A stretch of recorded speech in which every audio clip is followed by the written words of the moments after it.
Hey everybody, we're back on the Unmuted Podcast. Yes, Tank sir. Sugar and my co-host, HIT. And we have in the house. Dr. Glenna. There we Welcome. go. Hi, everyone. Thank you so much for having me. No problem. Did you want to give us some of your background? So my name is Dr. Glenna. I am a mental health therapist with a private practice in Torrance, California, where I specialize in anxiety-based disorders and trauma recovery. I've been in the field of social work for about 25 years. Wow. I've been in mental health for about 17 years. And I've been in private practice for the last 10 years. Wow. Okay, so I have a question. Uh-huh. Lately in the social media world, there's a lot of titling people, right? So could you give us like a clear example of what's being confident and what's being a narcissist? A narcissist is a personality disorder, meaning the very nature of the illness is so ingrained in the person's personality that they don't realize that it is an illness. There's other personality disorders, also schizotypical. There's other personality disorders. Yes. Narcissism gets focused on because narcissists act with the intention to manipulate other people so Yes. that they can control other people, because they need other people to love them, worship them, because they're kind of hollow on the inside emotionally, right? Perfect. Very brief, podcast-friendly explanation of narcissism. Also, confidence is not narcissism. Okay. Confidence is just confidence. Being confident might be a small trait of a narcissist, but narcissism is well beyond regular confidence. Yes. Confidence also allows you to make space for other people. I can be confident in myself and what I look like and what I do, but I can also say, wow, what you do is also amazing. Right. Yeah. I'm not intimidated by what you do. I can compliment you. I can share what you do. There's space for me and there's space for you. That's confidence. Narcissism is a different story. So why do you think people are just titling people so drastically with, those terms or those quotes? I think for a long time, we didn't understand what was happening, and we all thought that we were living in little silos. We thought that I'm the only person that experienced something hurtful. I'm the only Right. person that I dated that person, or my mom is like that, or my dad. For a long time, a lot of us thought it's just me. And then, again, with media, social media, all types of ways where we can put a camera into a real person's life and we can see like, oh, this is much more common than we ever thought. Yeah. And then humans, we like to label things. That's why we have the concept of time. We want to know, what time is it? Somebody gets pregnant. First thing we say, when are you due and what are you having? True. This is, the human mind likes to classify things. There's nothing wrong with that independently, right? We like to understand what's happening. Why we joke. Why are we like this? Exactly. We Why say are we? jokingly, but why are we like this? So the desire to understand what's happening, that's normal. That's human. Nothing wrong with it. I think that people have latched on to it because the narcissist is always the villain. Yeah. So if I got hurt and you're a narcissist, you're the villain and I'm the victim, and then we can all hate you and then all is well. Exactly. And then they can come together and kind of point the finger. You have to be the problem. Always has to be someone to blame. Yeah. But there's so much more, like there's steps, you can be a healthy person where the relationship or the interaction just doesn't gel. Yeah. Doesn't make anybody a narcissist. It's two healthy people that just don't get along, and that's fine. You can be unhealthy, right? Still not a narcissist. You can even be toxic, which even toxic is a whole... Even that word didn't come into fruition until I think it was like 96. There was a lady that wrote a book and she coined the term toxic. We never used toxic for human behavior really prior to that. Interesting. I didn't know that. Okay. Yeah, we use toxic to describe like toxic waste, Right. Physical things. Right. But the term toxic for human behavior, it's understood that it's somewhere in between, like if there's a spectrum, it's somewhere in between like unhealthy and narcissism. Okay. Yeah. Somewhere up in the middle. Okay. And then we got toxic, and then we have abusive. Then we have full-blown personality disorders, narcissists, sociopaths, psychopaths. So there's a Speaking of that, spectrum. do you think having multiple personalities is a real thing? Absolutely. Or is that? Okay. Yeah, absolutely. Right. It's not, again, people say, oh, they got multiple personalities. They're schizophrenic. Like, no. That's not the same thing. But it's this misuse of language that Right. seeped into, everyday kind of conversation. Yeah. But yes, to have dissociative personality disorder is a real thing. It's not as common as like television or movies make it out to be. Yeah. It's also not as, what's the word? It's not as sexy as it's made out to be. Yeah. It's actually, it's very disorienting. Yeah, it's scary. frustrating. Yeah. Can two people with mental health issues function together? Does it happen Yes. every day? Like, yeah. Yeah. Yes. Yeah, I was wondering that because I know a couple people who does. They vibrating at the same level. Yeah. Oftentimes there's empathy for the other, there's a different kind of patience, different kind of understanding. Yeah. Interesting. I think also that's where trauma bonding comes into play also, because it's like, okay, you experienced this. I have a similar story. Now let's see where we connect. And then toxicity comes into play. Is that another buzzword? Trauma bonding? Yeah. So trauma bonds, people understand it in two ways. Trauma bond, people understand we are actually bonding over a shared trauma. Either like we went through something together that was horrific. Yeah. We went through something similar. So I understand you, you understand me. So we are bonding because we have also experienced the same trauma. Yeah. But to trauma bond to somebody usually happens when there is an abusive person that is doing things to create a trauma bond. So now, like oftentimes in romantic relationships, you are bonded to this person. You're connected to this person, not because it's healthy. And a lot of times, you're in a trauma bond when you want to get out, but you can't figure out why you can't get out. It's probably a trauma bond. Wow. Okay, that explains a lot. I'm over here like, dang, that sounds so familiar. Yeah, it's the way that you got bonded and attached to the other person. They inflicted trauma on you to make your nervous system addicted to them. Okay. What are the side effects of trauma bonding? What does it's that awful. usually Like, create? You end up in relationships that you don't want to be in, like abusive people, narcissists, sometimes people with avoidant attachment styles, but they'll use things like intermittent reinforcement. So it means I will be nice to you, nice to you, nice to you, and then I'm going to withdraw a little bit. But your nervous system enjoyed me being nice, and you got some oxytocin, like, oh, that feels really good. And so Right. now your body associates feeling good and relaxed with this person. And then they withdraw, and then your nervous system is like, wait, where's my good thing? And then you get the stress hormones in your system, and then they come back and they're nice again. And your body's like, whew, I Yep. feel so much better now that they're here. And they do that, and it's the hot and cold, and it's the hot and cold. I'm going to lean in real hard, and you're not going to hear from me. I'm going to do something nice, and then I'm going to act funny with you. Yeah. Lean in, pull back, lean in, pull back. But what happens over time is it flips. And Yes. it's more withdrawal, and it's more cold, and it's more complaining about your behavior and pointing out your flaws than it is the nice. But you've become physiologically addicted to the person, so you don't even realize. You think, well, the nice will be back. And now you're like, if I just stop tripping, if I just do this, maybe if I just cook more, if I just do more or less. Yeah. And then they're like, perfect. Because now they've reversed this whole relationship to where it's not like a healthy relationship. It's not interpersonal. No.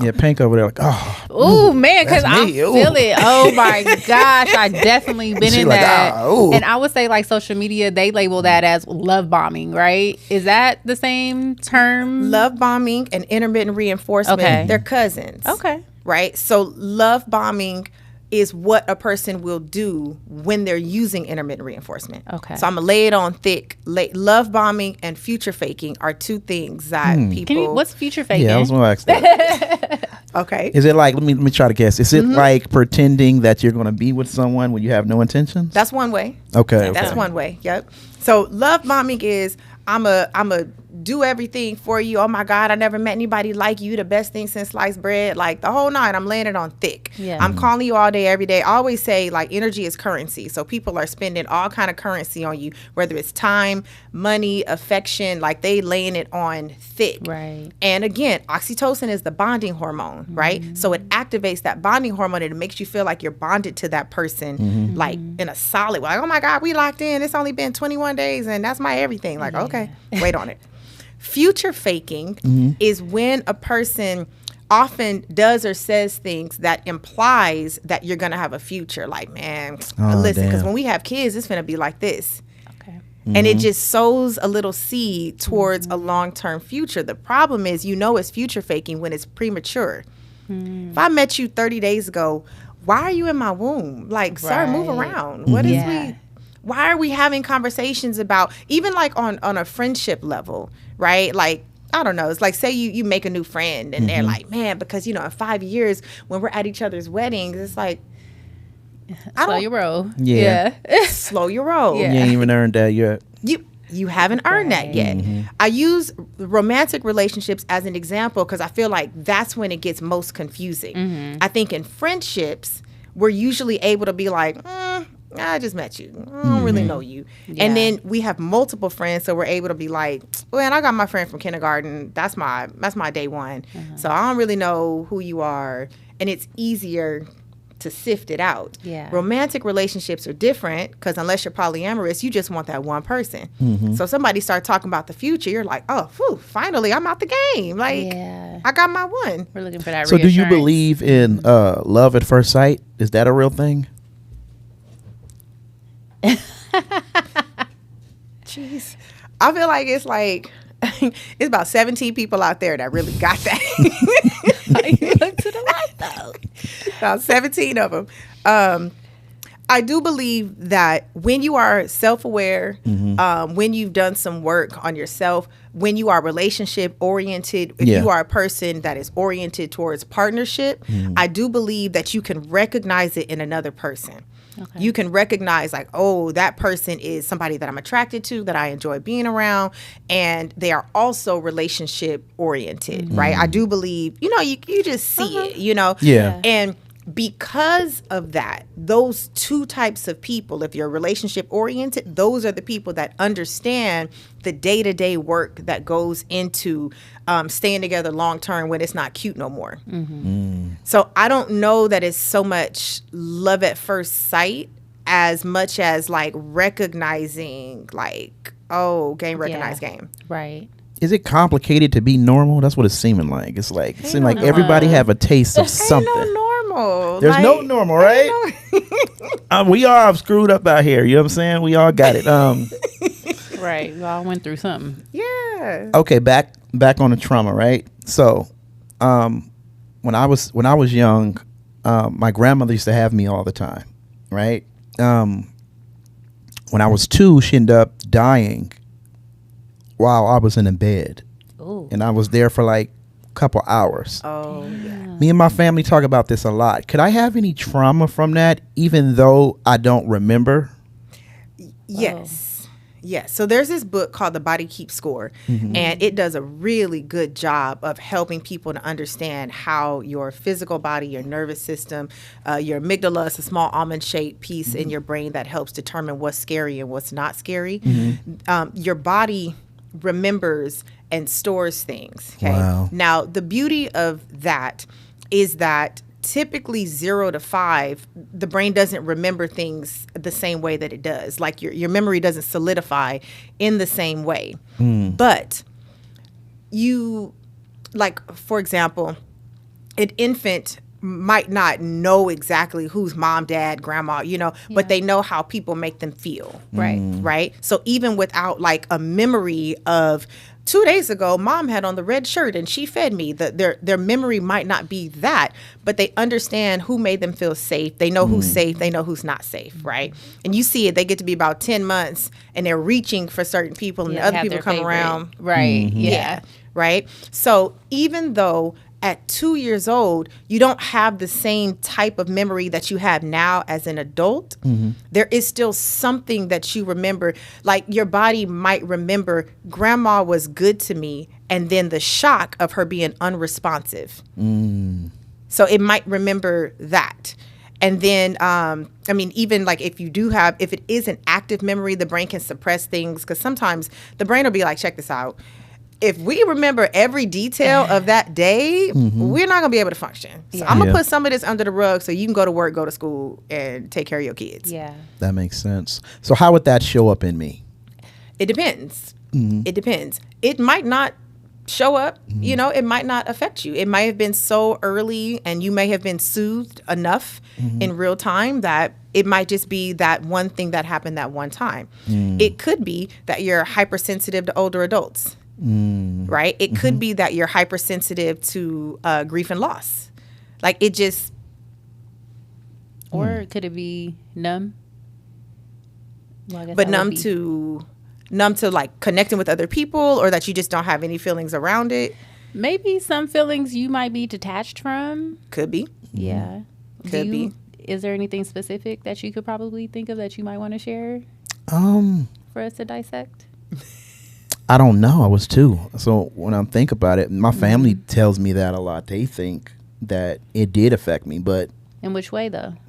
maybe I don't know when I'm afraid. Like to this day, like the fact that I do have blood pressure, my doctor tells me all the time, like, what's going on? And I'm like, I don't know. I feel great. Okay, hold on. I got questions now. Okay. And let me also like preface this. In therapy, this is the kind of thing that it's like, oh, come in here and sit down and let's talk. This is the actual type of thing that a therapist would help you figure out, right? Like, just so you know. So we're not gonna go too far down the rabbit hole, just to make sure that, we're being appropriate. But so like what city did you grow up in? Long Beach. Okay, so can't recognize game. Hey. So, I don't care where you grew up in Long Beach. I don't care what part of the city that you're from. You're going to encounter something. You might get hit up. Yeah. I always tell people all the time, like, I had a coworker one time I had on heels at work, and she was like, oh my God, those heels are so high for this environment. I said, you ain't never been to a party that got shot up? Like, what are you talking about? Like, girl, I'm out of here. Exactly. Take these things, throw them on my back, we gone. Meet me at the, you know, it's rules to this. We know. Yeah. We know. So in that, think of a time where you experienced something like that, right? Where there was like the threat of violence, or something was happening. Maybe something happened right in front of you, or you had to run from something. Did you feel fear or heightened anything in those moments? I used to be very afraid of things that couldn't possibly happen. Oh, well, see, yeah, even that. Even that, it could be. It's like the stress of something that's out of my control. Because if you're 2 and your primary caretaker is unresponsive, right? Very early on, it's like, oh, this is out of my control. Like usually, even at 2, 2-year-olds are smart. Yeah. At 2, it's like, okay, even if she's asleep, if I just hit her 2 times, if I make a loud enough noise, she's still, hit her with the bottle, like. But if at some point, and for a couple of 2 hours for a 2-year-old, that's a week. Yeah. Right? That's an eternity, because they don't have the same concept of time. They can't meet any of their own needs, So it could be that it's that. But that would be like, you got to sit down and talk to somebody so that they could better explore it. The nature of therapy is you come, you share with us how you're feeling. It's called your presenting problem, right? So you're like, you know what? This is why I think I want to sit down and talk to somebody. Okay. Yeah. Cool, no problem. Very first session is always an assessment. If you are meeting with somebody and it is not an assessment, and it is not, you should be signing what we call informed consent. This is a non-negotiable. That's why I was like, just to be clear, can't go too far down a rabbit hole, because there's no informed consent and there's no assessment, right? So when you sign your informed consent, it's kind of the contract. It says what happens in therapy, what doesn't happen in therapy, so you understand, what you're getting into. And then the assessment, we're going to ask questions about everything. I tell my clients when they walk in the door, I'm like, everything counts. That time where you fell off a bike when you were 5 years old, that counts. Tell me about that too, Okay. right? So everything counts. We're asking, I literally ask, like, when was the last time you had a physical? How often you use drugs and alcohol? Who did you go home to the day that you were born? Like, I'm asking, Oh, you get deep. baby, we in there. Okay. Yes, birth control, live births, everything. I'm And asking it adds everything up. under the sun. Yes. Wow. Okay. Yes. And then at the end of that, I do a quick assessment. Like, okay, based on what you told me, this is what I see. So you share your presenting problem, and I'm going to say, hey, based on what you told me, I think we need to work on this. And then I'm going to say, here's kind of the trajectory about the direction that I think we should be going in. Right. And then I ask, is that cool with you? Okay. Because I'm the expert in mental health, but you're the expert on you. So we're going to work together on this. And then slowly but surely, we're going to walk it through. I love that. I don't know if I've ever approached or been approached with therapy in that way either. I'm sitting here like, hold on, they didn't do that at my session. Like, I probably would have got further, which takes me to, I never felt like I got any actual tools out of therapy. And I'm like, I'm sitting here for an hour just talking. When you gonna hit me back with something, because now all I'm doing is talking and I'm not feeling a resolve. I'm not feeling like you're saying, okay, well, why don't you try this? And, and that has been my gripe with therapy. And so with that being said, I'm going to give you an exact example of a situation. And could you tell us any tools that we can take and share when it comes to Stockholm Syndrome? Yeah. Not all therapists are created equal. I say that all the time. All right. Not all therapists are created equal. There's a blog that I wrote like years ago, and it just is evergreen. I didn't even realize it was going to be like that. But it's basically like 5 steps to finding a therapist, and I kind of walk you through what you should be looking for. And also, one of the last ones is if you're not comfortable after about 3 sessions, terminate. Okay. That's normal. That's fair. okay. Because the first session is your intake and assessment. So it's not really therapy. It's not really back and forth. It's just them asking you a lot of questions. But that second session, that next session, that is therapy. So if you're there for 60 minutes and after a couple, you're like, either I don't feel comfortable or I'm not getting tools or I don't understand the direction that we're going in. And it's not that you're rushing out the door, but I just want to normalize that it's okay to say, this isn't a good fit. I need a different therapist. Okay. Right? I'm not the right therapist for everybody. I'm pretty straightforward. I'm a straight shooter. Yeah. So if you're like, oh my God, Dr. Glenna, like, hey, let me go on and refer you out. 'Cause And when I tried that with my therapist, she was pretty upset they'll be all right. when I was like, okay, well, that's it. Everybody ain't you, like you said. Hey, Yeah, they she get was shot every day, wild. you be all right. She wanted to hang out and stuff. I'm like, That's What's her name and her license so I can report her? I can't even remember her name. She wanted to hang out Yeah. That's outside weird. of therapy sessions? Yes. Okay, You so didn't know her before? we call No. that, no, that would have been even worse. We call that dual, we're going to get back to Stockholm Syndrome. Okay. We call that dual relationships.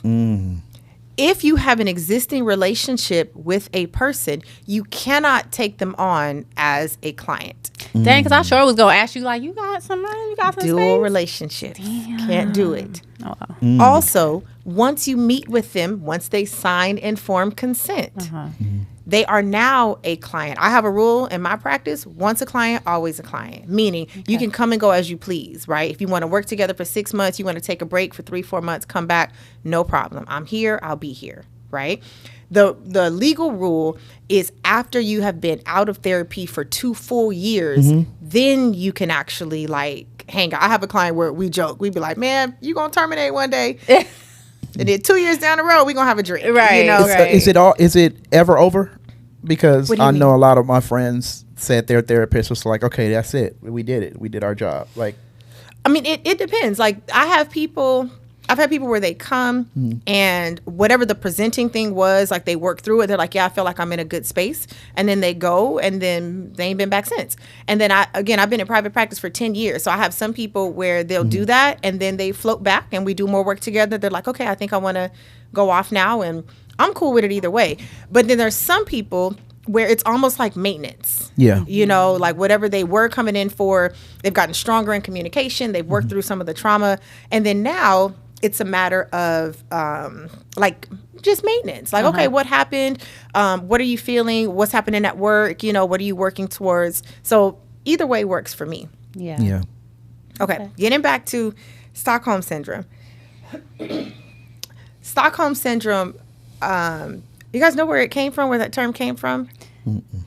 You can run it. It was, okay, don't quote me in case I messed it up, but I believe people were taken hostage. I believe it happened in Stockholm, Sweden. And people were taken hostage. And when they came out, the hostages weren't like, they weren't terrified. You know, they weren't coming out crying. They were like, what happened? They were like, well, the people that took them hostage were actually pretty all right. They were nice, you know, and it's, or no, the other way around. They realized if they were amenable, then they would be okay. Okay. And so what happens in Stockholm, which it goes back to an abusive person, a narcissist, intermittent reinforcement, it goes back to those things. The person kind of convinces you, not directly. It's not like, if you're nice to me, I won't harm you. But it's indirect. If you just go along with what I say, then everything will be okay. And it also kind of, it teaches your nervous system that maybe I'm the problem, and maybe if I can just go along and mentally convince myself that this person is not as bad as they actually are, maybe I'll be okay. And then, excuse me, you go as far as trying to convince other people, no, they're great, I'm fine, everything's good.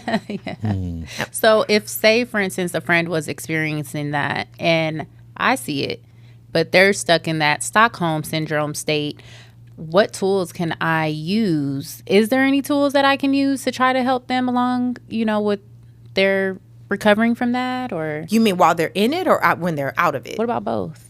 When they're in it, it's really hard. Okay. Depending on what's happening, like for example, if there's violence, it's touchy because you don't want to do so much. You don't want to counter what they believe to be true so much that they excommunicate you, and now you can't get your hands on your friend at all. Okay. Right? So you don't want to like be like, you need to, and then they're like, well, girl, how about I just cut you off, and then I can just go do what I'm doing. Right? So you want to sow seeds. And it's hard because when you love somebody, you don't want to see them in that position. But you got to be able to sow seeds and then take a step back. Okay. Because like in DV relationships, I think it takes an average of 7 times, you know, for them to leave, come back Wow. before they finally stay gone. Okay. So unfortunately, it's not quick. It's not like, girl, let me show you the reality of the person that you're dealing with. And they're like, oh my God, thank you. And, you know, it's not a 90-minute Hallmark movie where everybody, you know, gets out by the end, you know. So you can sow seeds of like, hey, that doesn't sound healthy. Or, hey, like, you know, I think a healthy partner would not do that. Right. You know, or that doesn't sound like it's in alignment with the type of relationship you really want for yourself. Yeah. Right. So you just kind of sow seeds and you be present as a friend. And again, it's touchy because you don't want to do so much that they're like, well, you got to go. Once they're out of it, absolutely professional help. Absolutely. They should be sitting down and talking to a therapist because you want to be their friend and not their therapist. Okay. Right. You just want to be their friend and then let the therapist Perfect. handle that. Exactly. Yeah. Be the therapist. And being their friend, it might mean like introducing them back into some of the fun things that they forgot that they liked. Okay, that's a good one. You know, Yeah. like, girl, you know you love going to water parks. Right. And he would never let you go to a water park. Come on, we doing Raging Waters today. Right. You know, Okay. it might mean like being soft with them because one of the things that happens in the healing process is you look back and be like, dang, how come I didn't see that?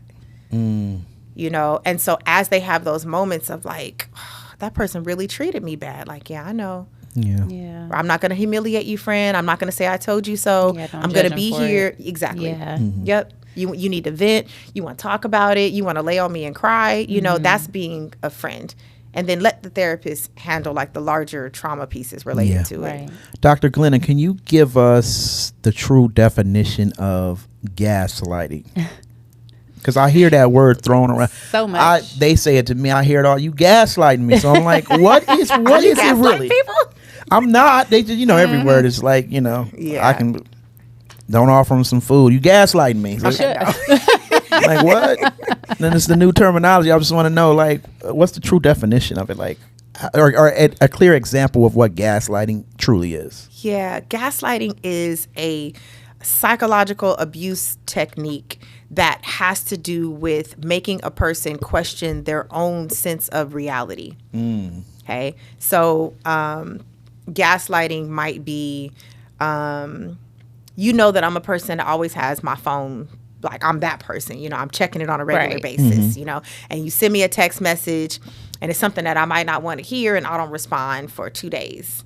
Right. So gaslighting. Okay, that's a long time. But you feel me? Like, no. And you're like, oh, I didn't see. Like, I didn't have my phone on me. Okay. Like, don't make me question my reality. Or even worse, you saw me check my phone. So is it questioning the reality? Yes, but it's intended to make you question your own reality so that you rely on their sense of reality. So I always talk about, and every time I use this example, don't judge me, I mix it up every time, but it's either crocodiles or alligators. One of them, when they catch you and they bite you, they spin you around in the water. That doesn't kill you, right? That's not the death row. Yes. I can't remember who does it, though. I think it's the crocodile. Okay, we're going to rock with crocodile. Okay, so crocodile, they get you, they death roll you. That's not to kill you. They're not death rolling you to eat you. That's not then. They're doing it to disorient you, and it makes it easier to eat you. So if I'm that's constantly... a great example. Yeah. Right? But you see how I be messing it up every time? Anyway. No, it works. Crocodile, alligator. The point is, they're doing it to disorient you. If I make you constantly question reality, see, I don't trust myself. I don't trust my instincts. I'm trying to throw off the calibration of your own instinct. So when I do something wrong to you, you're like, that's not right. What are you talking about? Ain't nothing wrong with that. You the only one that feel like that. Yeah. Well, So, maybe I'm like, tripping. example, if I catch somebody doing something, they was like, well, you did it last week. Is that gaslighting? Or what is that? I mean, if you did it last week, it's not gaslighting. That's more deflecting. Okay, but deflecting. If you didn't do it, then it's like, or them trying to shift the reality of what they did. You know, like, I saw you out, you know, having lunch with such and such. What are you talking about? I wasn't having lunch with nobody. Oh, okay. I know what I saw. Right. And you're like, wait a minute, what was that? Was that last week? Exactly. Yeah, It's psychological abuse. It's a tactic to make you question your own sense of reality. Right. So now I'm death rolling you like, no, and you're so disoriented. And now I'm going to start spoon feeding you my reality. That's not it. You're just insecure. You just need to do this. You just got too much going on. That's what the real problem is. Okay.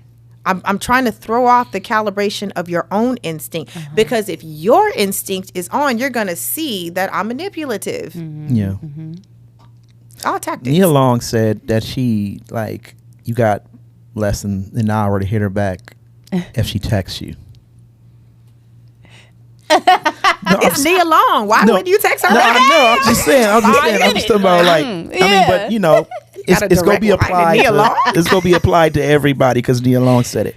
I think what I'm asking is, like, is there anything wrong? Is that, I know it's impatient, but is there anything else that can be? Her wanting to be text back within an hour? Yeah, like, That's you need her to text me standard. back. Standards. Okay. That's her standard. We all should have them. Yeah, but that's her standard. When it comes to, let me also preface this. I don't get too far into dating. Yeah. I focus more on preparing an individual to be a good partner. Okay. Okay. So when it comes to the dating stuff, my short answer is you do what works for you in your house. Yeah. If she wants somebody that's going to be responsive, then she just needs to deal with somebody that is responsive. If there is a man that is not that responsive or that standard is like, I'm not doing all that, just don't date somebody that wants that level of responsiveness. I don't think it's that hard. Like, I don't, like, if I want a partner where I want to do stuff with my partner, I want to hang out on a Saturday, you know, I want to drag you to Disneyland and, you know, like, if you don't desire to do those things, don't date somebody that wants to do those things. How do you lay out those standards? Like, at what point in time when you're dating someone, let's say within the first month, like, when do you have that conversation of standards of, this is what I want for my future? You know, that's not how you do it. I don't know. Again, Okay. I don't go too far into the dating world, but I do individuals.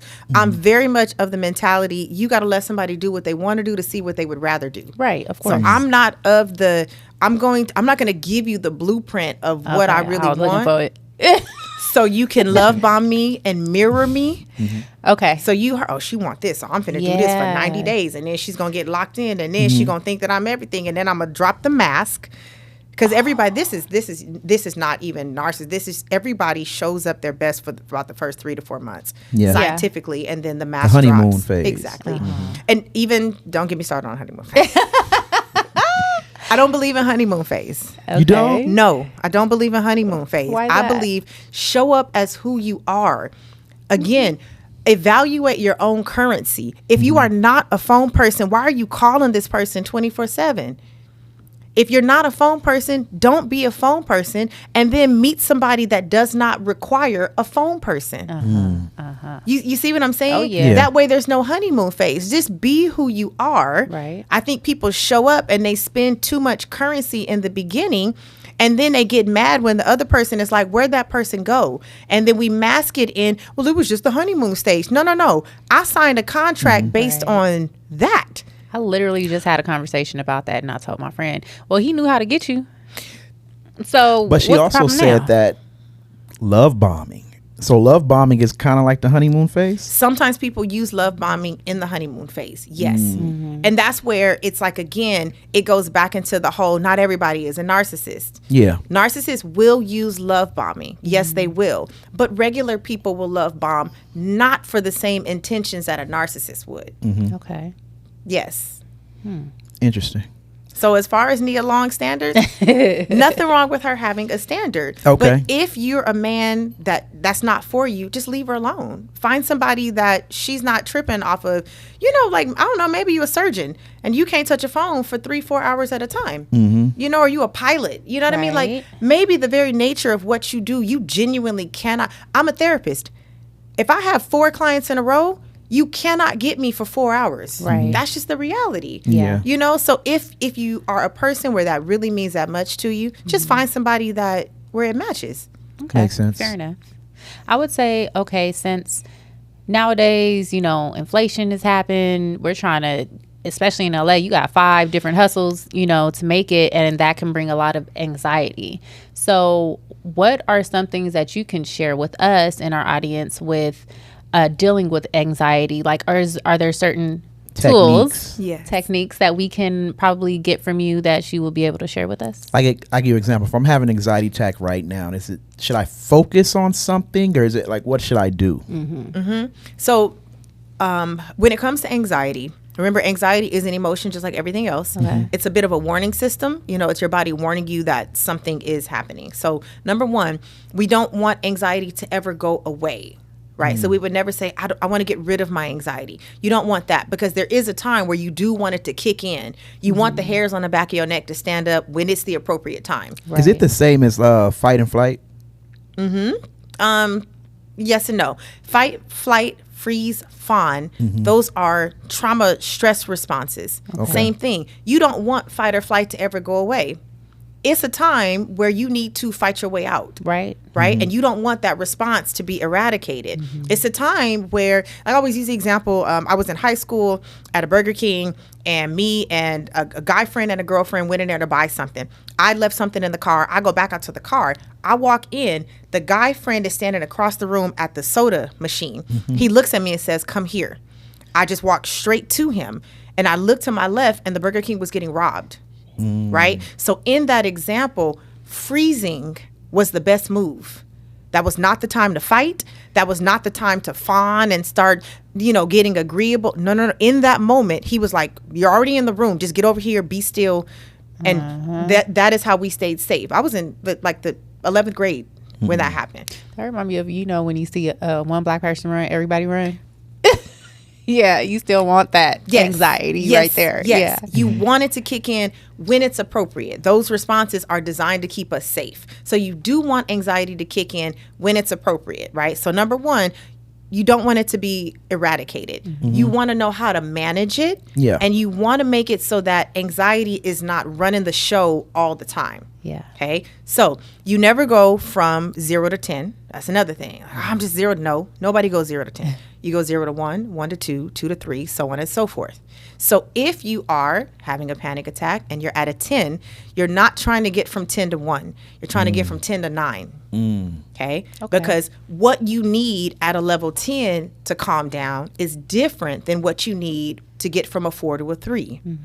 At a level 10, you might need to leave the room. Okay. You might need to, go to the hospital depending on, what's going on for you, right? You might need to start like taking off some of the like heavy things on your physical body so that you feel looser, right? Deep breathing is always my favorite because you can breathe anywhere in front of everybody. There's box breathing where you breathe in for 4, out for 4, in for 4, out for 4. It's best to do those looking at a second hand. So that you don't have to try to concentrate on breathing and counting.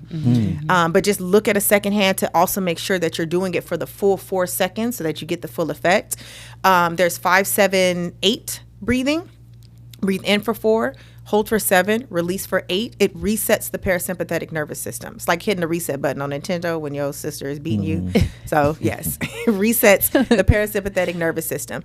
So those are like any type of deep breathing, but those two specifically are two of my favorites because you got to breathe anyway, right? So you could be anywhere. You can be at the grocery store. You could be in a meeting and you're going to breathe. Grounding is another good one. Okay. Look around and count how many red things do you see? How many blue things do you see? Now that's a tactic I use. Like when I'm having an anxiety attack, I try to stare at a color. That's really usually good. Helps. What about, I see some people like they have wristbands and they'll pop themselves. What is that for? Usually that's for thought stopping. Like if you're having anxious thoughts and they're kind of floating through your head, it's a physical reminder to shift your attention to something else. Okay. Yeah. I've always been curious. Like, okay. There's all types of things. The goal is to manage your anxiety overall. Yeah. So those are some things that you can do in the moment. Remember, because we're just trying to get from a 10 to a 9, and then we're trying to get from a 9 to an 8, right? But your ability to evaluate how you feel on a regular basis. So like when you wake up in the morning, be like, all right, where I'm waking up, I'm at a 4. Okay. Before I get out of bed, is there anything that I can do to get myself from a 4 to a 3? Okay. Right? The ability to learn how to manage it overall, it makes it so that when something happens, instead of you going from an 8 to a 9, you only go from a 4 to a 5. Okay, so always be aware of yourself and where you're at and take it from there. Manage it overall. Now that's lifestyle. So I teach the idea of therapy as a lifestyle. It's addressing your mental health before it becomes mental illness. So it's your overall lifestyle. It's what you put into your physical body. What are you eating? Who are you spending time with? How are you, like, what's your work schedule? What's your sleep schedule? Like, these are all things that we use to manage your overall anxiety. So sleep definitely helps though. Oh, 100%. Yeah. I need some I of noticed that. Yeah, you never go to sleep. You up all night. Lionel Richie. All night. That's funny.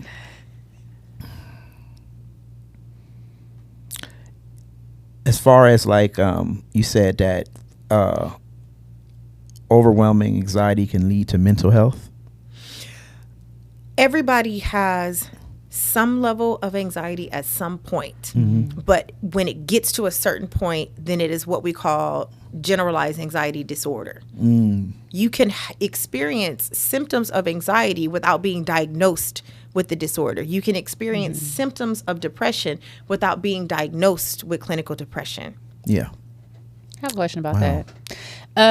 You were saying how you enter your clients in that first meeting. Is there ever a time where you would, like, I guess, for lack of a better term, diagnose someone with something on the first sit down with Absolutely. them? Really? First sit down? Yeah. Oh, okay, because So you could tell instantly. After the assessment. Or what they share you. They'll share you. Yeah. If they meet that's crazy. criteria for a diagnosis, yeah. Okay. All right. Yeah. Fair enough. Another thing is, men's mental health. Sometimes, just based on society and how it was back in the day, we don't as women, or for me, I don't really know how to be there or creating a safe space for that man in my life, or just men in general in my life. What are some things that we can, or I can do, in order to make them feel like they have a safe space? Or how do we create those safe spaces? That's a great question. I think that it's shared. I think that society has socialized all of us to think that men shouldn't have feelings. If they have feelings and they're weak or they're broken or something is wrong with them. And so men tend to be less open about needing help. They tend to be less in tune, like they have more difficulty specifically identifying how they're feeling. Yeah. And then they have more difficulty being vulnerable enough to tell you, I'm feeling like this. Mm-hmm. And because they have less experience touching that, they certainly don't know how to say, well, this is what I need from you. Right. Right. Yeah. So I think men struggle with that because of how society has socialized men. Yeah. Conversely, I think women also struggle with, well, what do you need? Yeah, and how do I show up for you? you? Exactly, because we're also socialized that men don't need nothing and they're fine and they just suck it up. So we also have less experience in showing up for men in the way that registers for them. And then us women, girl, we gonna kiki, we gonna get a bottle of wine, we gonna hey girl, hey. Yeah. You know, I got group chats where I could be like, this day is terrible. And they'll be like, oh my God, friend, I'm so sorry. Right. You know, and then we do have that. and then it's over. Mm-hmm. Right. Mm-hmm. So women, we do have more spaces. There is more of an expectation that we are going to have feelings, identify them, share our feelings, and that we are going to get support. So I think women tend to try to relate to men the same way that we try to relate to women because we have more experience in that area. Yeah. So I think in that it's a shared responsibility, right? It's not only on women to figure out how to support men. And it's not only on men to speak up. I think we have to work together to say like, hey, man, I'm so sorry that society has created this, this identity for you, but we want to open up to you. We want to be, we want that to be a component of our relationships. We want that to be a part of how we show up as wives, girlfriends, helpmates, and all of that. But we need you to get more in tune so that you can tell us how to best show up for you. Otherwise, I'm going to treat you like my good girlfriend. And you know what? Okay, I don't know if you guys watch TV shows. I don't even know if we could say that. But you know The Chi. Mm-hmm. Okay, so they have a men's group. And they, talk about their feelings, what they're going through. And I'm just like, oh my gosh, like I love how they have that set up. And I wish that we had more of that. Maybe even in our community, if there was like a center that had on Tuesdays and Thursdays, I don't even want to say bromance type of situation, but I don't know. But I think it can be difficult because if you are healed and you're around a lot of men that are not healed, it can be very complicated because you still feel like you're just healed and they're not. So the things that they want to do and the things that you are who you are and what you want to do can conflict. You know what I'm saying? Mm-hmm. A lot of my friends are like in the streets, so they used to what's in the streets. You know what I'm saying? And as I grow, I'm realizing that we just don't have anything in common anymore. There's no commonality between what I want to do and what they want to do. I done traveled all around the world. I done seen everything now, and they're still in their neighborhoods claiming these blocks. You know what I'm saying? Yeah. And it can be very complicated to have a conversation. So we have to kind of powwow on like basketball, the Lakers, because we all like the Lakers. So, it can be very complicated. And I feel like as a black man, there's not a lot of growth, you know what I'm saying? Because they feel like they can get what they need from the streets. And it can be frustrating. Can be pretty superficial. Yeah. But that's it. It's like if the world and like American culture, Black American culture has socialized you to think that this is masculinity. And to start talking about feelings and all of that, that's not masculinity. Then this is where I'm like, it's shared. As women, we can't come into like the space of a man that thinks like that and be like, well, how are you feeling?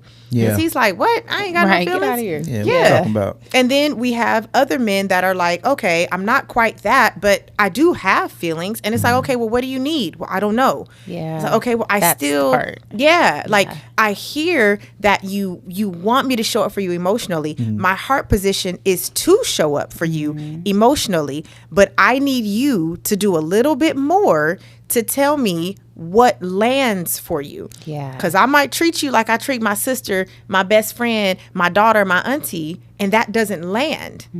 That's where I'm like, yep, we've got to come a little further along. And there are some men's groups. There's like a couple of them, you know, like the Shy, you know, that's TV, but there are a couple of them in real life. But what you just described is it. Yeah.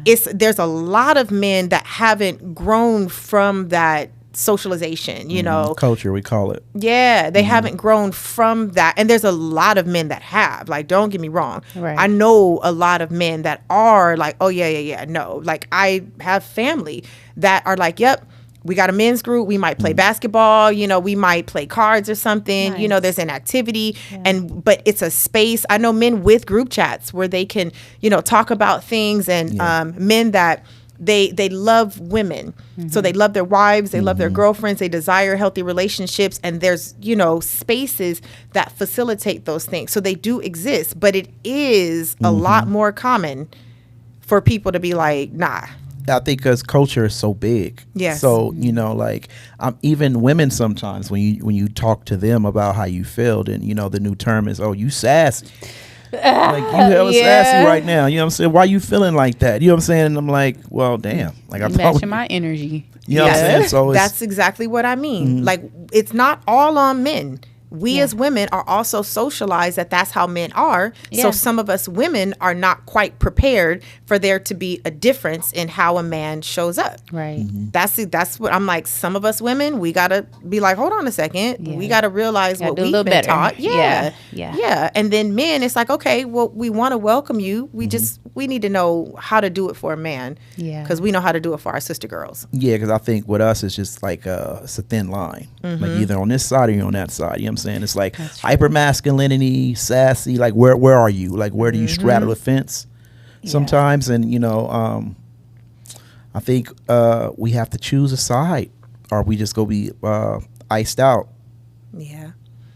But I think choosing a side is not hyper masculine and sassy. Yeah. Like, I think there's I don't know what the correct term, but it's like a gentle masculinity. Gentle masculine. You know what I mean? Like, gentleman. yeah, like you Gentleman. still masculine. Like, don't try him, because you gonna gonna find find out who out. that man is. Right. Exactly. You know, but also he has the ability to go to his partner, to go to his safe space and say, I am really exhausted. Yeah. This work schedule has been tearing me up, you know, and to Yeah. just like, I'm really frustrated.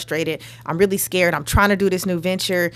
I'm just scared. I don't know if it's going to pan out the way that I think it's going to pan out, you know, to be able to go to your safe space and tell them how you feel. And also, whether it's in that conversation or outside of that conversation, to be able to say, this is what makes me feel seen. This is what makes me feel loved. This is what Right. makes me feel supported. Like, it might just be like, just listen to me and be there. And it Yeah. might be like, listen to me and give me some other options, or, you know, like Yeah. make me lunch so that it's one less thing I have to think about, because I told you that I'm really busy. Like, Yeah. it differs from one person to the next. Yeah. Yeah. But I you was gotta be able to excited. say. I was excited because last year on Father's Day, it was like reservations were easy to get. Like, we can go anywhere. dang. There was nobody in there, We right? about to feel it for this. But this year, it was packed, and I was That's I was- good. I was like, wow, look at us. Like, we really stepping it up. You know what I'm saying? Like, Yeah. everywhere was just booked. And I was like, okay. Yes. You know what I'm saying? Do you think that's because men are kind of prioritizing themselves at some point from like last year to like this year? I'm starting to see that more men are trying to put themselves first, but at the same time, it's like we're getting talked about. We're hearing, you know, that's a problem. I don't know. I don't know it's that putting yourself first is a problem in and of itself. Yeah. I think in any scenario where you become self-absorbed is a problem. Oh. Man, woman, child, like I could be a mother, I could be a coworker, I could be on a team of some sort. Even you guys as co-host, if one of you decides I'm putting myself first to the point where you are self-absorbed, that's where the problem lies. Yeah. Now, if you are learning how to take care of your needs within the context of the larger system, that's healthy. Right? Like if you're a co-host and it's like, okay, I can't think of the questions every single time for every single podcast. Yeah. Right. And you're like, all right, can we split this up? Or you do it this time because I need a break. Like that is learning to take care of yourself within the larger system. Yeah. But if it's, I'm not writing these questions no more, y'all figure it out. That's where it becomes a problem. Yeah. Yeah. Balance. Right. I tell people all the time, like, you get the perfect balance. There's no perfect balance, but if you get a great balance, you can do everything. You can meet everybody's pleasures and just kind of like, that's what I say to myself a lot. Like, okay, how do I make this side happy, and me happy? How do we divide it up? But I think in that, communication makes a difference, because if you can't make everybody happy, when you communicate, people who love you will give you grace. If you just share what's going on, like, okay, I really want to be at your birthday party, but I got this work thing that's happening right now. It's really heavy. I might, if I make it, I might be late.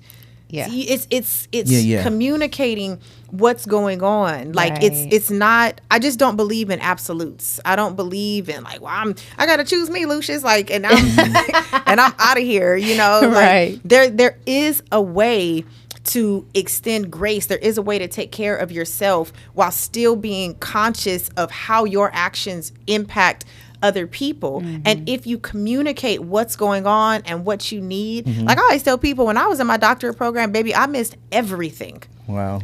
Weddings, funerals, baby showers, bridal showers, birthday trips. It's locked in. Everything. Yeah. And at my graduation party, I said, if you are here, thank you, because you are my real friend.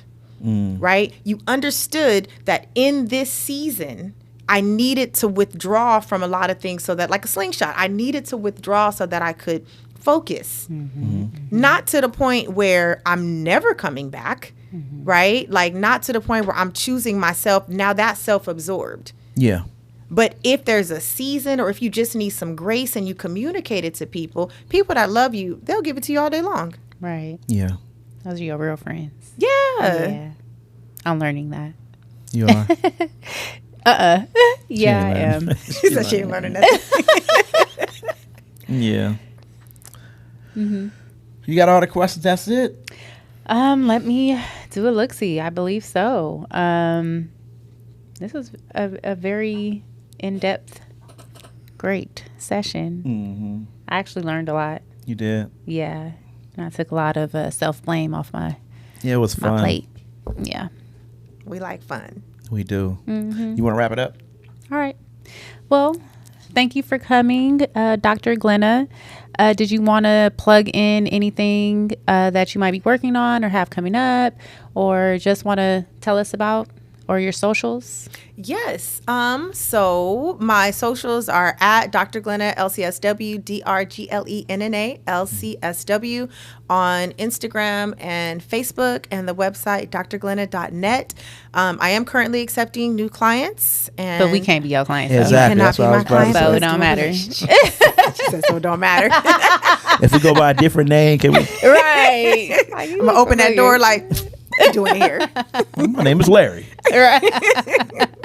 But yes, I am accepting new clients. If you're anywhere in the state of California, I would love to work with you. I do take clients live and virtual. Okay. So yes, thank you very much for having me. I've enjoyed myself. We loved it. We enjoyed it. It's a pleasure to have you. Yes. Hopefully we'll have you back if we can. Sure.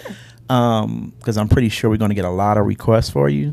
Yeah. I had a ball. If you guys have questions, let us know so we can get her back and run everything by her again. So anything you want to tag, Pink? Well, y'all know me at PNK SUGA on all socials. We actually do have our Juneteenth footage up right now on our YouTube. So go ahead and check that out. And I think that's about it for me. Anything you want to plug? Late Night HIT. Gotta working on some music right now. I know you guys been asking. I've been away for a while, but I'm back. The fashion brand is starting to rejuvenate itself. And that's about it. All right. Okay. Well, thank you for coming on. And the Unmuted Podcast. Stay tuned for more. It's a Long Beach thing. LBC in the house. All right.